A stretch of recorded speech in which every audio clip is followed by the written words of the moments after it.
Ay, asan na si Ma'am Ganda? Ma'am Ganda, turuan mo nga ako nung gaganon sa ano. Nakikita ko yun sa TikTok eh. Yung ganon. Tapos, di ba ganon? Tapos titingin ganon. Yes, ma'am. Mamaya po, bago po tayo pumasok. Tuturuan mo ako nun, ma'am. Ha? O, baka magtatakbo ako dun. Medyo masakit po. O, ay, dapat pala masabihan na si Junjun. Baka duman si Junjun.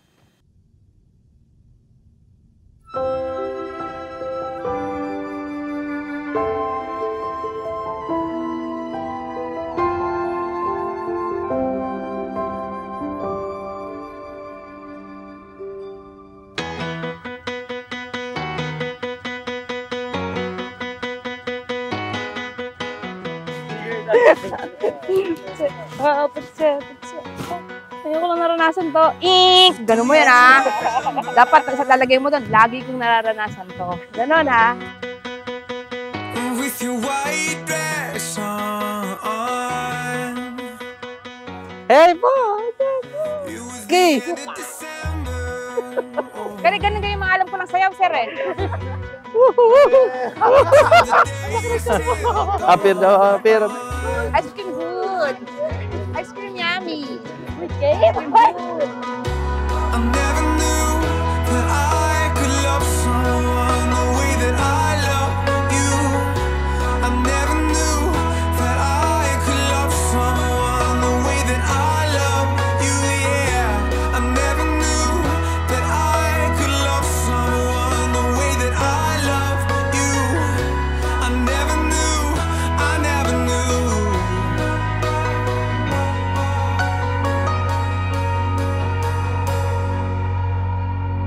She's coming on Friday, and then the clothes fall off. Mamaya pag nag-picture, ano po, kaya ano nyo po to? Sama na to, ha? Papa ko yan, sir. Lagi niya sinasabi sa akin, oh anak, di pa ba ako magbabarong kasi kakasal ka na. Eh di pa ako inasal, nagbarong na. Bayan, nauna na.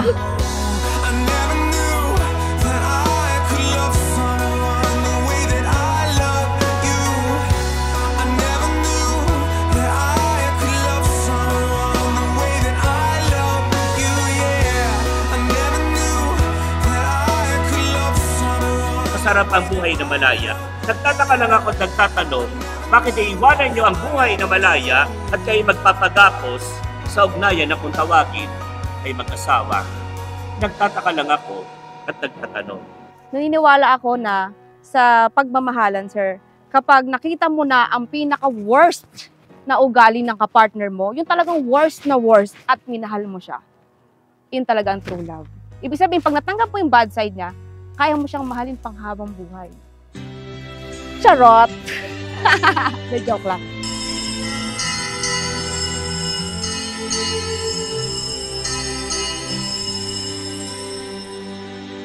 Kasi mama ko nagtitinda ng chicharon. So, vendor yung mama ko. Hindi siya bumibili nung sa mama ko, pero nung sa akin, bumili siya. Mahilig ako sa chicharon, no? Tama-tama yan. Sabi niya, pwede ba kuhanin ko yung number mo kasi bibili ako ng isang balot?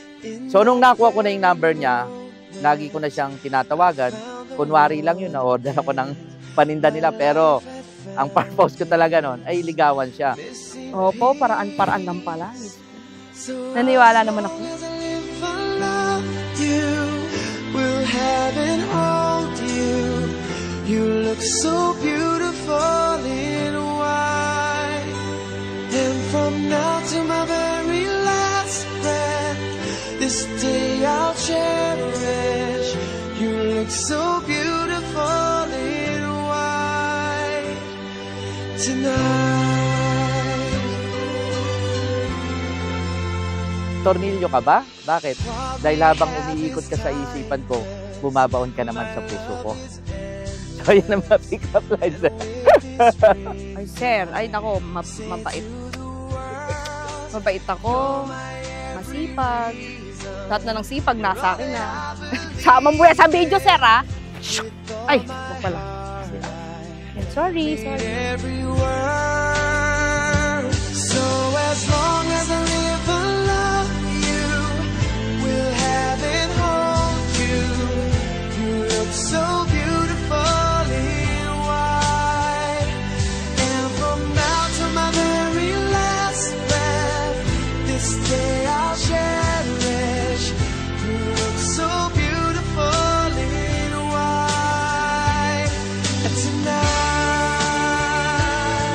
Marami mga pagsubok na dumating, hindi lang bahagi ng buhay may asawa. Pero ako'y taos-puso nagpapasalamat sa iyo sapagkat sa bawat araw na nagdaan, talagang naging bahagi ka at hindi ka sumuko para sa akin. Lagi pa rin tayo nandito sa isa't isa. Kahit na ganito, ganon, ganito, ganon. Alam mo na yon. Yun lang. I love you. Feel the moment lang and then you look at everyone. Kapag bukas ng door, galing ka sa baba, ma'am, pataas lang. Galing sa baba, pataas. Pataas lang. Opo.